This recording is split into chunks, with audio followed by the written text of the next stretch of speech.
Hey boys and girls, this is Wildman Willis here.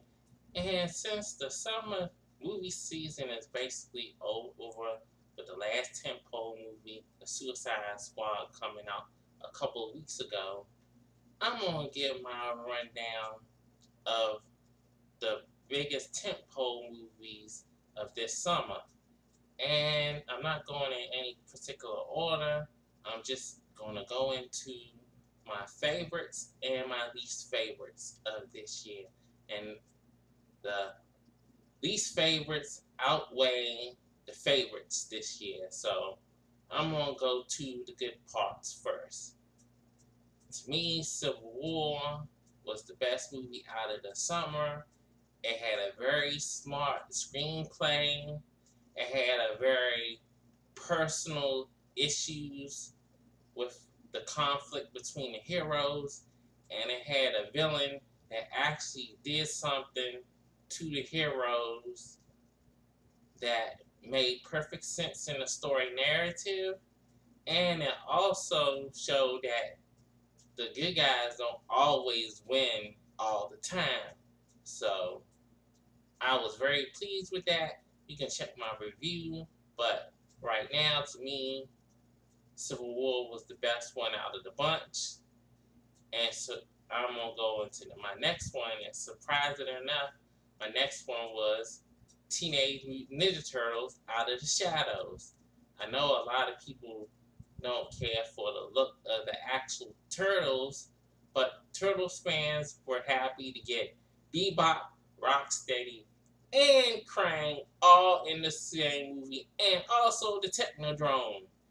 Even though it did have an ending like a lot of the other movies that came out this summer, it was still fun, and I feel like that they had respect for the original source material, especially from the 80s cartoon, which everybody was waiting for to see Bebop and Rocksteady on the big screen.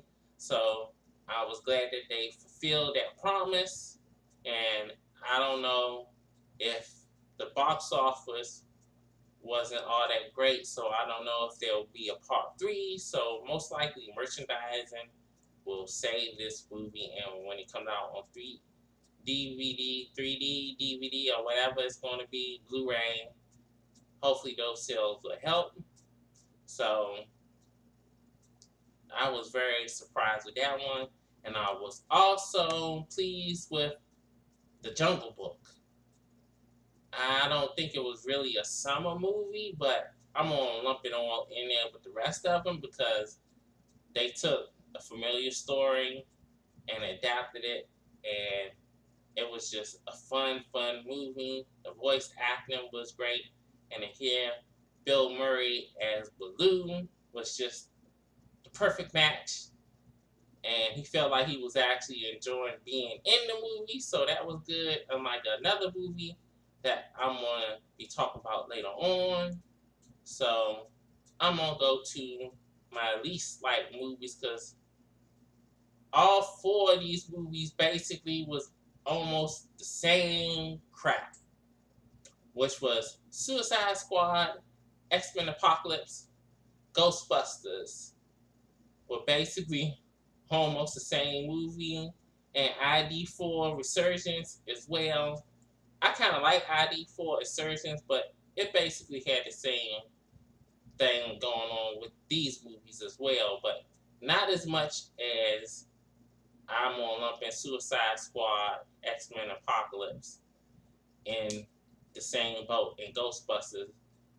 How many times this summer we gonna see something swirling in the air, a big hole of energy in the air?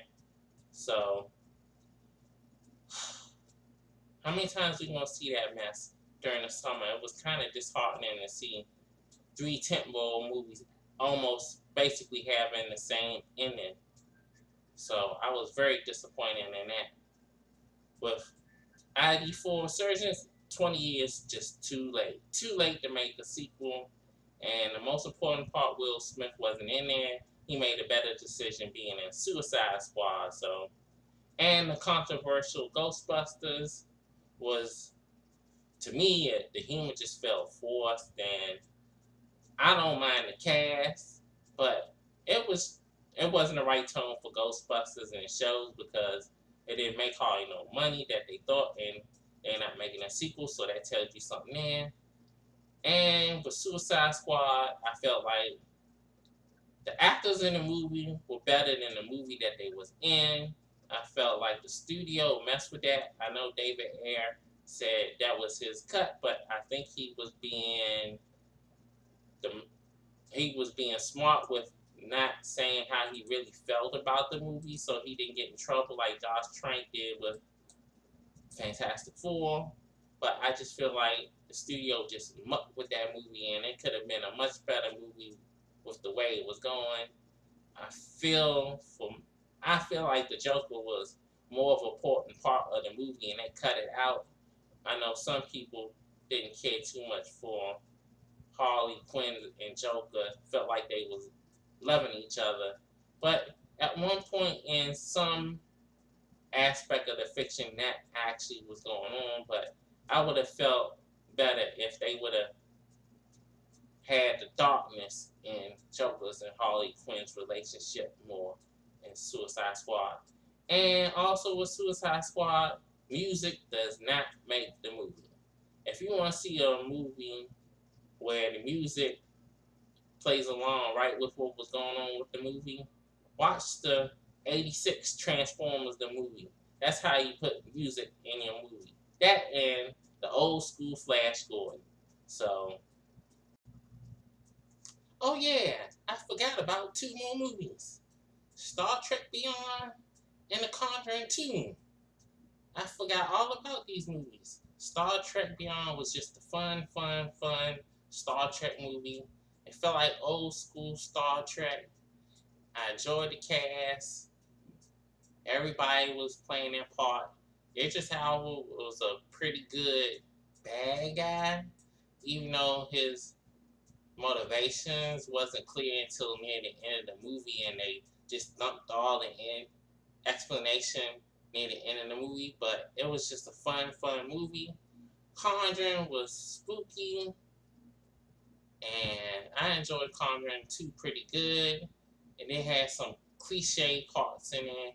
I know some people dispute the way they depicted the Warrens in the movie as this loving couple. Some people feel that they shams. I don't feel that way about them. And plus, from what I heard about the production, the stuff that they really wanted to put in the movie was actually too scary to actually put in the movie, so they exaggerated things even more. But all in all, those two movies were also pretty good, so it was a better summer than I just said a couple of seconds ago, because those movies, I forgot all about them because it was just so much going on this summer. The movies was just coming out back to back to back, so. And one more movie I forgot to talk about was The Purge 3 election year. Well, with all the scariness going on with Donald Trump and Hillary Clinton fighting to become the next president of the United States, I feel like if Donald Trump became in the office, guess what would happen is The Purge. So it wasn't really truly a horror movie. It was more of a gruesome adventure action movie, but it made you think, had some chilling performances by some of the purgers, as you were saying, especially the teen girls it was just some nasty, rotten little wenches in that movie. So, and also just to see how corrupt the government was in that movie just shows how bad off it could get in the future, especially in that world, the purge with the United States. And it was funny seeing how foreign people actually spend money to get trips to come during the purge time to have a murder vacation. That was also interesting to see. So, well, that's it.